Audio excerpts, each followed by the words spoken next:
नमस्कार and welcome to Bharat affairs. So finally Ukraine के president Zelensky की तरफ से नाटो के मेंबरशिप्स को लेकर जो डिमांड की जा रही थी, अब इसे गिव अप किया जा रहा है। आप यहाँ पर देख पाएंगे इसके रिगार्डिंग जो आर्टिकल्स हैं, रॉयटर्स से लेकर तमाम जो मीडिया आउटलेट्स हैं इस पर आर्टिकल पब्लिश कर रहे हैं, जहां ये लिखा जा रहा है कि Ukraine offer to drop NATO memberships demand. इतना ही नहीं, यहाँ पर जेलेंस्की की तरफ से ये भी कहा जा रहा है कि with in a days Russia को ये जो पीस प्रपोजल है ये प्रेजेंट किया जाएगा और इसके बाद में हो सकता है कि कुछ दिनों में जो रशिया यूक्रेन वॉर है ये एंड हो सकता है। खैर, इसको लेकर ट्रंप ने भी यहाँ पर ये कहा है कि ये जो डील है अब तक का क्लोजर देन एवर है। तो इस वीडियो में बेसिकली हम लोग बात करने वाले कि ऐसा क्या हुआ कि जेलेंस्की सडनली यहाँ पर नाटो के बीट्स को यहाँ पर ड्रॉप कर चुके हैं, क्योंकि रशिया यूक्रेन वॉर स्टार्ट ही क्यों हुआ था, क्योंकि यूक्रेन यहाँ पर ये चाहता था कि हमें भी नाटो का मेंबरशिप मिले, और इसको लेकर रशिया यूक्रेन वॉर जो कि अब 4 साल पूरे होने वाले और अब फाइनली जाकर यहाँ पर जेलेंस्की अपनी जिद छोड़ते हैं। सो बेसिकली हम लोग इस वीडियो में बात करने वाले कि सडनली जेलेंस्की की तरफ से क्यों यहाँ पर नाटो के बीट को ड्रॉप किया जा रहा है, इसके पीछे रीजन क्या है, इसमें रशिया की तरफ से क्या स्टेटमेंट निकल के आ रही है और रिसेंटली जो डेवलपमेंट सामने निकल के आ रही है, क्या इससे रशिया यूक्रेन वॉर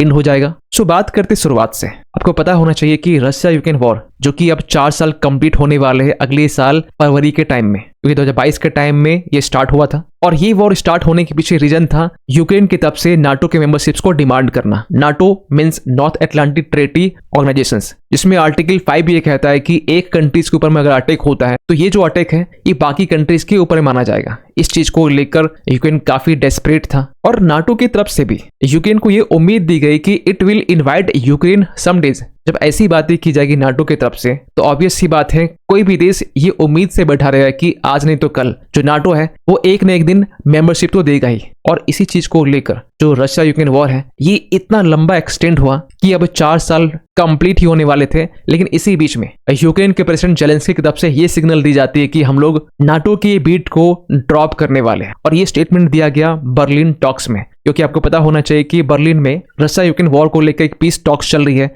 जहां पर फ्रांस जर्मनी से लेकर जो नाटो के मेंबर्स हैं ये भी यहाँ पर प्रेजेंट है। इवन के यूएस की तरफ से जो यूएस एनवॉय है स्टीव विटकॉफ और ट्रम्प के जो दामाद हैं ये भी इस पीस टॉक्स में शामिल है। और जेलेंस्की की तरफ से ये भी कहा जा रहा है कि हम लोग पीस को सिक्योर करने के लिए हम लोग थोड़ा बहुत कॉम्प्रोमाइज करने के लिए तैयार हैं। इतना ही नहीं, जेलेंस्की की तरफ से भी कहा जा रहा है कि ये जो पीस टॉक्स चल रही है अब नेक्स्ट स्टेप यहाँ पर ये होगा कि विद इन डेज रशिया को ये प्रपोजल दिया जाएगा, और अगर रशिया इसे एक्सेप्ट कर लेता है तो कुछ दिनों में रशिया के वॉर यहाँ पर खत्म हो सकता है। इवन कि यूएस की तरफ से ये भी कहा जा रहा है कि रिसेंटली जो डेवलपमेंट सामने निकल के आ रही है इसमें 90% जो डिफिकल्ट इश्यूज है ये अब रिजॉल्व हो चुके हैं। खैर, जेलेंस्की के इस स्टेटमेंट के बाद में यूरोपियन डिफेंस स्टॉक्स में एक स्लाइड देखने को मिल रहा है, जहां पर यह कहा जा रहा है कि 2.6% का एक गिरावट देखने को मिला है। लेकिन सबसे बड़ा सवाल निकल के आता है कि सडनली जेलेंस्की यहाँ पर क्यों मान गए कि हमें नाटो का मेंबरशिप नहीं चाहिए। इसके पीछे रीजन है प्लैटिनम स्टैंडर्ड सिक्योरिटी गारंटी, जिसमें यह कहा जा रहा है कि यूक्रेन के साथ में एक आर्टिकल 5 जैसा एक म्यूचुअल डिफेंस यहाँ पर साइन किया जाएगा, जिसमें यूएस के साथ साथ यूरोपियन कंट्रीज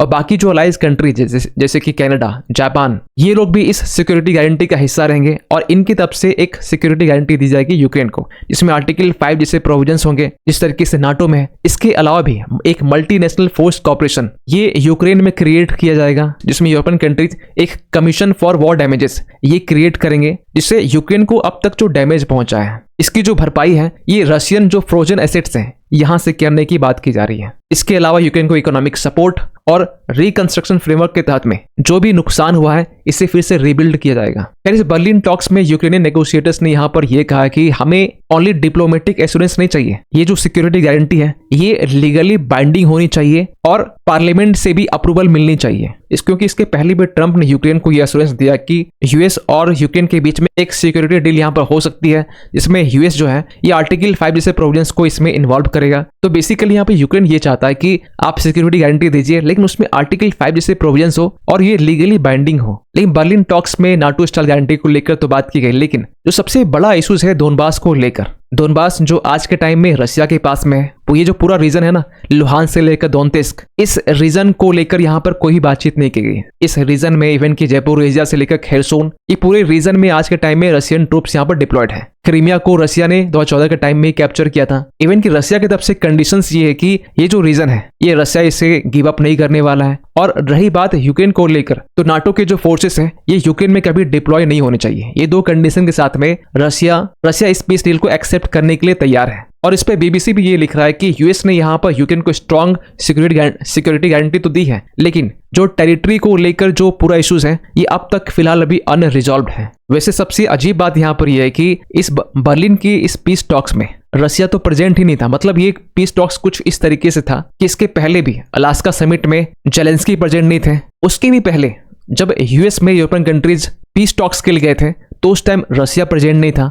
और इस बर्लिन टॉक्स में अगेन रसिया प्रेजेंट नहीं है। और बर्लिन की इस टॉक से पहले रशिया की तरफ से यूरोपियन कंट्रीज को यह भी कहा जा रहा था कि हम लोग यूरोपियन कंट्रीज से वॉर करने के लिए तैयार हैं, क्योंकि जो यूरोपियन कंट्रीज हैं ये रशिया की टर्म्स एंड कंडीशन को मानने के लिए तैयार नहीं थे। एक टाइम के लिए यूएस ये कह भी देता है कि जो टेरिटरी रशिया ने यहाँ पर एक्वायर की है इसे यूक्रेन गिव अप कर दे। यूक्रेन यहाँ पे ये कहता है कि हम लोग रेफरेंडम करने वाले हैं, उसके बाद ही गिव अप करेंगे, लेकिन इस बीच में यूरोपियन कंट्री जो है वो रशिया की इस एक्विजिशंस को एक्सेप्ट ही नहीं करते हैं। खैर, बर्लिन की इस पीस टॉक्स में जो प्रोग्रेस देखने को मिला है इस पर ट्रंप ने यहाँ पर यह कहा है कि यूक्रेन डील को लेकर जेलेंस्की से काफी अच्छी बातचीत हुई है। इवन कि ट्रंप की तरफ से यह भी क्लेम किया गया कि ये जो पीस डील है ये अब तक का सबसे क्लोजर देन एवर डील है, लेकिन अब भी इसमें काफी चैलेंजेस हैं, खासकर टेरिटोरियल डिस्प्यूट्स को लेकर जो फिलहाल भी अनरिजॉल्व्ड है, जो सबसे बड़ा कोर बैरियर माना जा रहा है। और रशिया ने अब तक सीज फायर को लेकर ना कोई पीस टर्म्स को लेकर कोई भी सिग्नल दिया नहीं है। और रही बात सिक्योरिटी गारंटी को लेकर, तो यूक्रेन तो नाटो के मेंबरशिप्स को तो ड्रॉप कर रहा है, लेकिन जो यहाँ पर सिक्योरिटी गारंटी दी जा रही है, प्लेटिनियम अश्योरेंस जो दी जा रही है, इसको लेकर भी काफी क्वेश्चन मार्क रेज किए जा रहे हैं कि ऐसा ना हो कि ये